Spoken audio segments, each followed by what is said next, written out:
This is before the mods, obviously. Engine runs fairly quiet. Obviously the restrictive factory intake. Everything's still stock on it.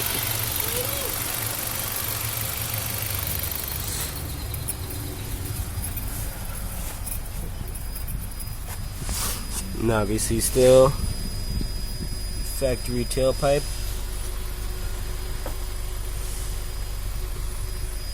Factory exhaust system on it.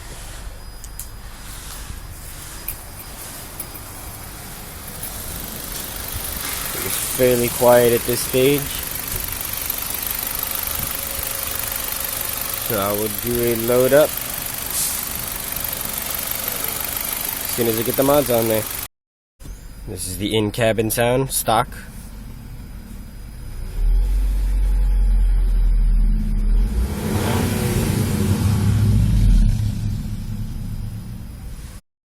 Alright, here I am again on my Project Nissan.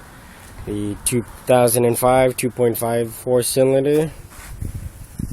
Parts I have in store today are my MagnaFlow catback exhaust system, my K&N Complete cold air intake to short ram conversion kit. Both are one and the same in that. And my APR Racing front tower strut brace. I'm going to start with the installation of the K&N cold air intake first and see how easily this goes. The kit comes with some pretty straightforward, instructions in it, images and everything, but I know some people still like a video better, so I'm going to go and do that. We're going to start off by removing the engine cover here using a 10mm Allen key, and we'll get this cover off. Okay, so what I've done here is first move the negative cable off of that to the battery. Then you disconnect the mass airflow sensor. Disconnect it right off of here. And then you would disconnect the crankcase hose. It comes from here to right here.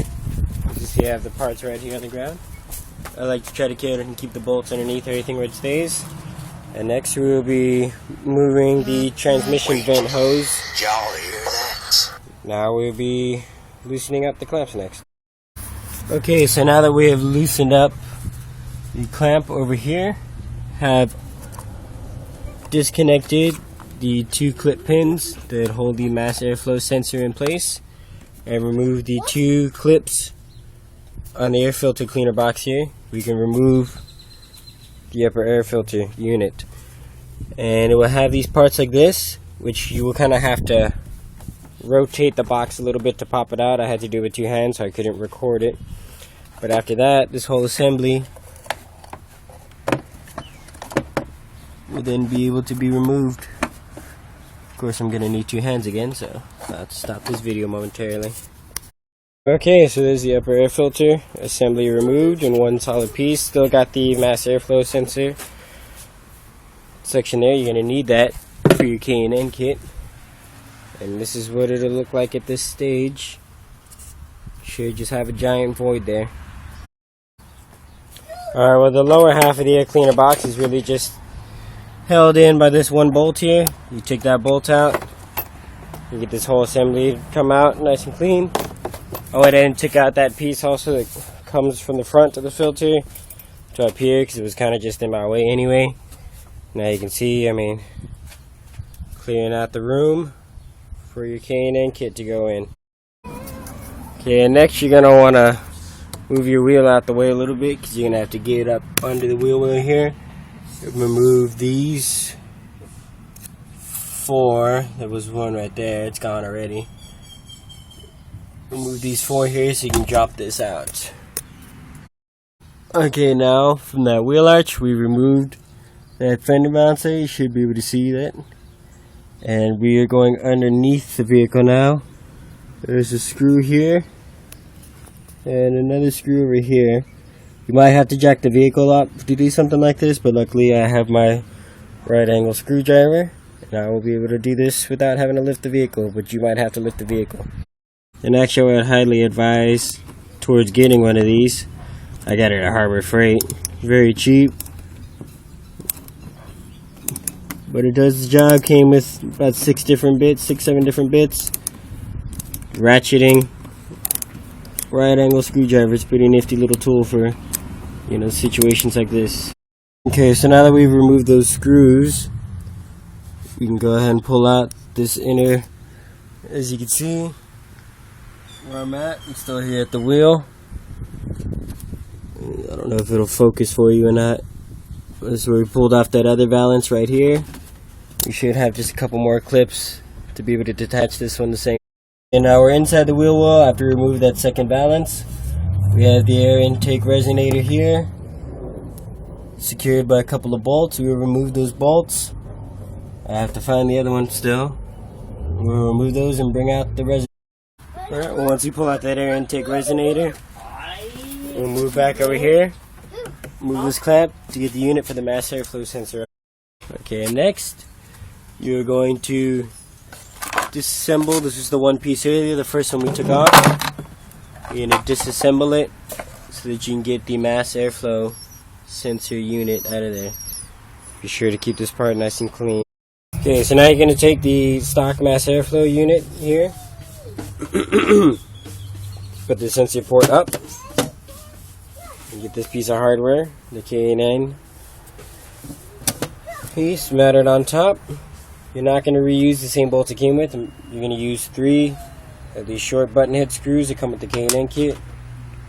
1 long button head screw. You're not going to replace these old washers. You're going to use the new wave washers in it.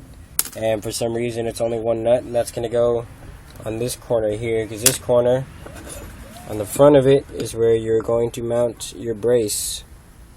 So you have the stock mass airflow sensor up top, the brace up bottom. Go ahead and put this together. Alright, so this is what the completed unit looks like. It will have the stock mass airflow sensor. These screws will go in from the back. That is the reason why you only needed 1 washer. That is on this long one here. For the brace, I didn't tighten it down all the way. I'm going to tighten the screws all the way down, but I didn't tighten this nut all the way down just to allow adjustment for proper fitment.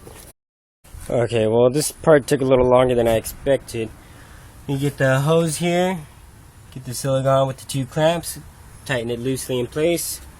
You're going to put this silicone hose onto your mass airflow sensor, which took quite a bit of encouragement. Also, I wasn't able to get any of the clamps, including the OEM piece, to fit over the diameter, so I'm only going to go with the 1 clamp and hope this works. I'll let you know. But then you're going to take out this rubber grommet here from the original piece and replace it with the one from K&N, and you're going to need your 2 washers too. Okay, now that you got those all attached, make sure you leave everything loose still so you can get it for proper fitment, because as you see as it is right now, the support bracket doesn't line up the bolts. So everything's still loose, so see I can still move stuff around. I've got the cold air hose lined up ready to go. What we need to do now is unscrew this bolt where the ground wire is, and we will mount the ground wire here into that same bolt hole. Alright, and there we go. I got it fitted better, so it drops down in and still mates up with the ground wire there. Got everything adjusted, so everything is still lining up nicely so far. Let's get us going to the next step. And next you will take your K&N dry charger kit, that bag, and slip it over your K&N air filter. So it looks like this. Alright, then you're going to take one of your clamps here, install it on your filter. You come back under the wheel well over here where your cold air pipe should be coming down, and you will secure it in place onto that. Alright, so there's a completely installed product there. All you have to do to finish it up is make sure you plug back in your mass airflow sensor. They give you a clip. On the 2005 models, it probably doesn't have it because mine is in the back, but your transmission vent hose, they give you a little clip to hang it from here. And then you just put your crankcase hose back on. Drop back on your engine cover, put in the 4 bolts back again. And there you go, your K&N complete cold air intake kit, which can also be converted to a short ram kit. I hope you enjoy, and I hope this helped you. Oh yeah, put the radiator cable back on. After you're done, everything's tightened up. Start the engine. Make sure you listen for any odd noises, hisses, anything like that. Any fitment adjustments. If everything's good, try to drive it under normal conditions. Check it for fitment again in about 50 to 100 miles. Make sure nothing's coming loose or anything along those lines. Thank you very much for watching the video. Alright, and this is the final product with the engine running. I've already verified it. No leaks or anything, no noises. It is slightly louder, not really. Let's come inside our wonderful gauge cluster here.